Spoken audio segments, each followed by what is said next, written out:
This is your WLCX Daily News Roundup for the Eagle 1490 AM in La Crosse.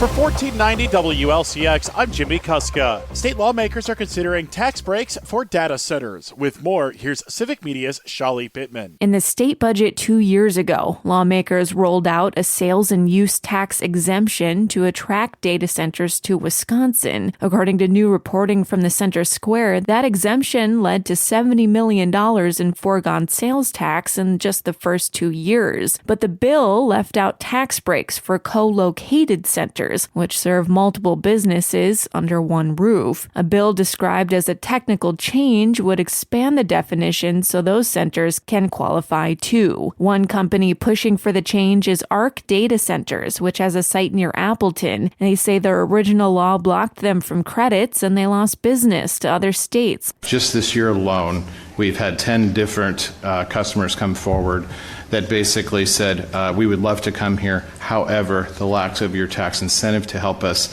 is not amenable for our business plan, and we've gone to other states. CEO John Kehoe speaking during a public hearing earlier this month. The bill is sponsored by a handful of state lawmakers, all Republicans, including Representative Robert Whitkey of Caledonia, a village in southeastern Wisconsin, where Microsoft was recently met with community opposition to a planned data center. The company announced it would find a different site. Wisconsin has nearly 4 dozen data centers throughout the state, according to a map from datacentermap.com. More than half are located in southeastern Wisconsin. I'm Shali Pittman for Civic Media News. If you're a utility customer behind on your bill, the Public Service Commission of Wisconsin is encouraging you to catch up now. With more, here's Civic Media's Melissa Kay. The moratorium period begins November 1st and runs through April 15th. During that time, utilities are prohibited from disconnecting utility service for non-payment when it's used for home heating. If you're currently disconnected, however, you must make arrangements to restore service before the moratorium begins. Utilities are not required to reconnect service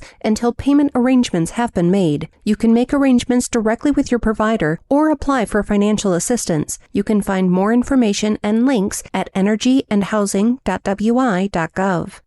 State lawmakers are seeking to protect public lands. With more, here's Civic Media's Shali Pittman. Wisconsin lawmakers have unveiled a new package aimed at protecting natural resources. The package was unveiled yesterday on Indigenous Peoples Day. The proposal includes specific protections for Devil's Lake State Park, giving the state attorney general the power to enforce protections and allowing third parties to sue on its behalf. Democrat Vincent Moresi of Stevens Point says it's similar to protections for corporations. Corporations are merely ideas that exist on paper, yet they have legally recognized rights, even personhood in some cases. The package also proposes reinstating Wisconsin's Prove It First mining law, which required companies to show that a sulfide mine can operate and be decommissioned without polluting water. The Prove It First law was in place for about 2 decades before being repealed in 2017. I'm Shali Pittman for Civic Media News. You've probably noticed gas prices have come down the past few weeks. Just how far have they fallen? We learn more now with Civic Media's Melissa Kay. Average gas prices have fallen 8.6 cents per gallon over the last week. The average price at the pumps in Wisconsin landed at $2.68 on Monday. This is over 21 cents per gallon lower than a month ago and 35 cents lower than this time last year. Officials at Gas Buddy say the national average could drop below $3 per gallon for the first time in years. Over 40 states are seeing gas prices decline and oil prices drop below $60 per barrel at the end of last week. In the weeks ahead, it's possible a handful of stations in some states, including Wisconsin, could drop below $2 per gallon. That hasn't happened since the COVID-19 pandemic.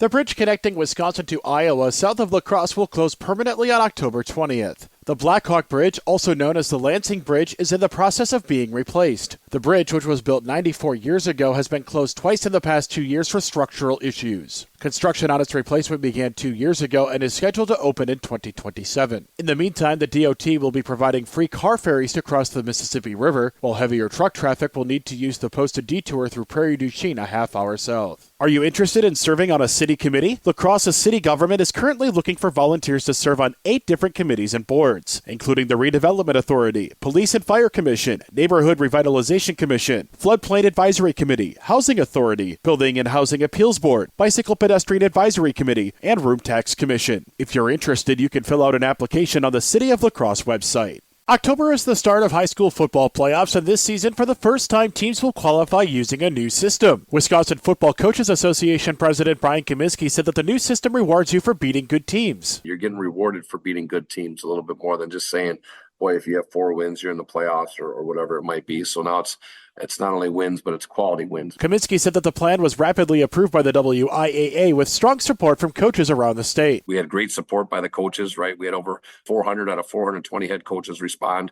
And I think it was like 89% of the coaches were all in favor of this. The 8-player playoff bracket was announced last Saturday, with the 11-player playoff bracket to be announced this Saturday. In addition to figuring out who makes the playoffs, the new system also seeds each team and assigns them geographically between 4 regions, a process that used to be done in the past by humans with the aid of computer formulas. Teams also know which division they are playing in at the start of the season. In the past, the divisions were set by dividing the qualifying teams equally between divisions the day after the regular season ended. You can see the playoff qualifying report for football and details on the new playoff qualification system on the WIAA website. Download the free Civic Media app now at civicmedia.us/app. For $14.90 WLCX, I'm Jimmy Kuska.